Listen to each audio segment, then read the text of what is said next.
আসসালামু আলাইকুম, সবাই কেমন আছেন? আলহামদুলিল্লাহ, আমরা দুই ভাই ভালো আছি। এশারার আজান দিয়ে দিছে। অফিস থেকে আসতে অনেক দেরি হয়ে গেছে, রাস্তায় প্রচুর জ্যাম।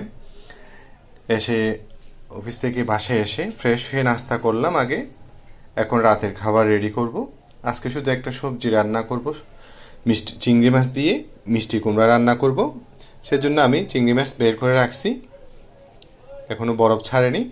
আর মিষ্টি কুমড়া আমি কেটে ধুয়ে নিছি। তো দেখতে থাকুন, আমি বাকি কাজগুলো করে নিই। এদিকে মিষ্টি কুমড়া রান্না করার জন্য আমি পেঁয়াজ, রসুন, কাঁচামরিচ কেটে নিলাম। আর গোটো মশলা হিসাবে দিলাম তেজপাতা, লবঙ্গ, দারচিনি আর অল্প গোটা জিরা দিলাম। আর এদিকে গুঁড়ো মশলাগুলো পানিতে ভিজিয়ে রাখছি। হলুদের গুঁড়া, ধনিয়ার গুঁড়া, মরিচের গুঁড়া, লবণ। এবার মিষ্টি কুমড়া তেলে দিয়ে দিব। মিষ্টি কুমড়া তেলে দেওয়ার জন্য আমি পাতিলে তেল দিয়ে দিছি।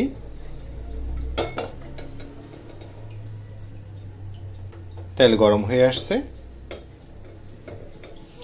এবার আমি কেটে রাখা পেঁয়াজ, রসুন, কাঁচামরিচ আর চিংড়ি মাছগুলো সহ দিয়ে দিচ্ছি। বিসমিল্লাহ।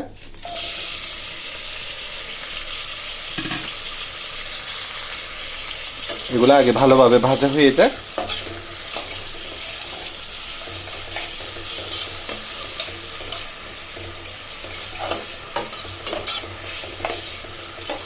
তারপর পানিতে ভিজিয়ে রাখা গুঁড়ো মশলাগুলো দিয়ে দিব।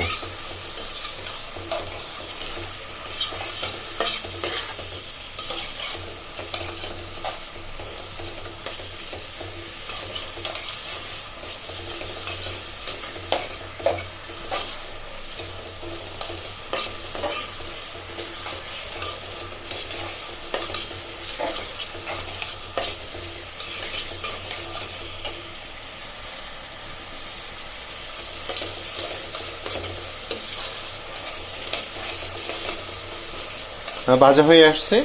এবার আমি পানিতে ভিজিয়ে রাখা গুঁড়ো মশলাটা দিয়ে দিচ্ছি। বিসমিল্লাহ। এবার এটা ভালোভাবে কষে যাক।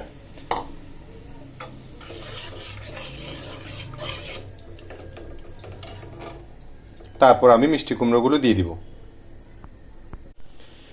আমার মিষ্টি কুমড়ার মশলাটা একদম কষে আসলো। এবার আমি কেটে ধুয়ে রাখা মিষ্টি কুমড়োগুলো দিয়ে দিচ্ছি। বিসমিল্লাহ।